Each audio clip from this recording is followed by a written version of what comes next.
Mark, just your overall thoughts about the effort and the way your team played. Yeah, effort was outstanding. I think our guys played hard. Great environment. We knew coming in. Got a bunch of new guys their first call triple action. A bunch of guys their first kind of extended action, and now we just need to manage situations better. Obviously, the penalties killed us. Kind of the situational awareness and a couple of coverages that were tough, and it's a tough one to swallow. Got to give them a bunch of credit for how they responded. Was happy with our team's response when things didn't start out great in the second half, and kind of stood up to that.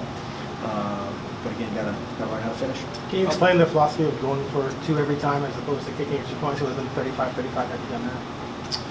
Yeah, we just believe a lot in what we're doing in the swinging gate. We had that's one of the situations that we had one guy break down. We have to coach that better, and Charles kind of ended up with nothing left to do in that situation, but just attack mode.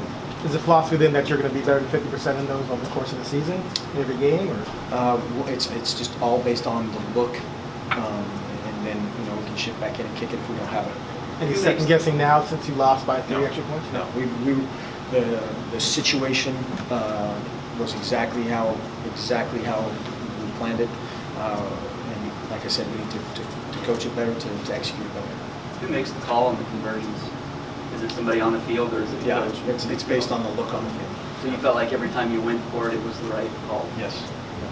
What was that the last play? Dakota looked like you came out and scrambled. What were you looking for on the 4th and 18? Well, yeah, we got to get the ball out of our hands. It's one of those things. You got to give yourself a chance. They did a good job of rushing 5, and kind of got, I think, in his vision, and he tried to pull it down. That's a good lesson for him to learn. Fourth in the ball game, you got to give somebody a chance to make a play. What are your overall thoughts on Dakota today?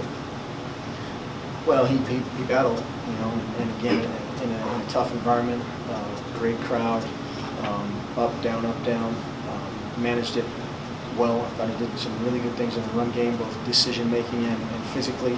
We'll coach through some other things, and proud of his effort. What about your defense? How'd you feel about that? Well, again, proud of their effort. Would love to not end a couple drives with way too many pass interferences, way too many penalties, which that's on me, 100%. 4th and 9 for the ball game.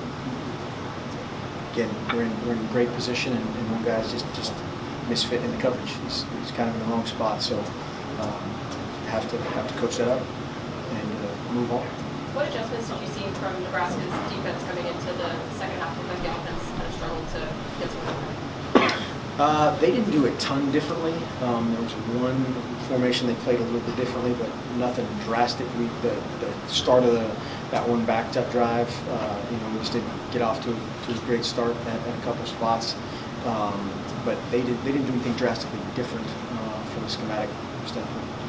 Ariane Springs is in the back of the room, for those who want to talk. Just because there's a larger spotlight on him and people are going to be asking probably nationally, can you give us any insight to Devin and how he's doing? I can't. Have you ever, I know you guys plan for next guy up, but have you ever had to deal with that many injuries in one game where you're running back or wide receiver or shooter or all those guys? I don't really ever think of it that way. We just have to, and it's not to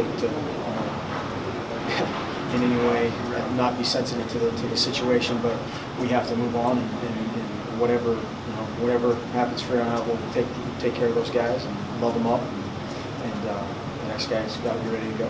You called this team a young team. Lubick is in the back of the room. In the early part of the fall camp, what was your message afterwards with the emotions that this game has in the locker room going forward? It's a tough one. It's a tough one again, just because of so many things that we did, and again, not to take anything away from them, but that's tough because this could have been just a bring them together, cohesive, win on the road, gutty comeback, that kind of a thing, and we let it get away at the end. So that hurts too, and hopefully that's a tough lesson and something that we all carry forward. When Royce goes out, you've got backs you like, but none of them quite with the size and the look of him. How does it change the play calling when you have other guys that maybe aren't the same type? Not a great deal, particularly against them. It didn't really change anything. You know, that's one of those things. You talk about a fluky game. I think we rushed for 300 yards and not turned the ball over. Did that happen? 300 yards? Yeah, it was. And lose. 327. That's a tough one. We had talked about this possibly being the first big evaluation for defense in terms of going up against a real tough run game, but offensively, what's kind of your evaluation from the way things kind of got going? They did stall a lot in the beginning of the second half and then going into the end of the game. Say that again. What's Sorry, my I was saying evaluation you can't of hear the me. offense? We had talked about this being the first big evaluation for the defense, but it really seems like there needs to be more evaluation for the offense after this There's game. evaluation for everybody, starting with me, and everybody is evaluated every single game. You know, that's what makes it fun to second guess, and that's what makes it fun to you know, we call that evaluate.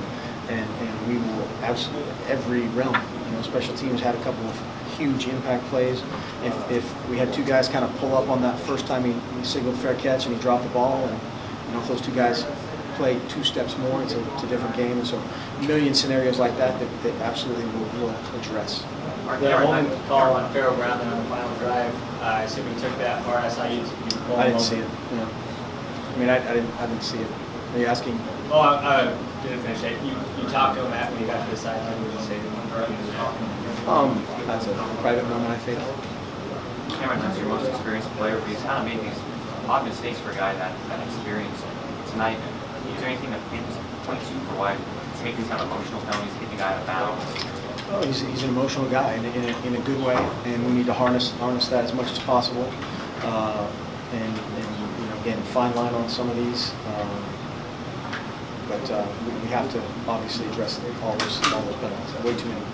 Mark, how do you do that as a coach? How do you address so many penalties? You say it's on you, but It's these on are the me. guys up at Yeah, it's on me. How so? We'll take care of it. We'll take care of it. Any other questions? Mark, you guys have gone for 2-point conversions in the past, but it seems like the approach is different this year. Was that the decision you made in the offseason to be more aggressive with that this year? Yeah, just with the kind of the skill set of Charles and still being able to hold is a rare combination. And just making that something that, you know, teams have to prepare for. And you know, again, that's something that we'll continue to do. Is there a reason that Troy didn't start the game? There is, you know, nothing from a conduct standpoint or anything. If that's what you're, you know.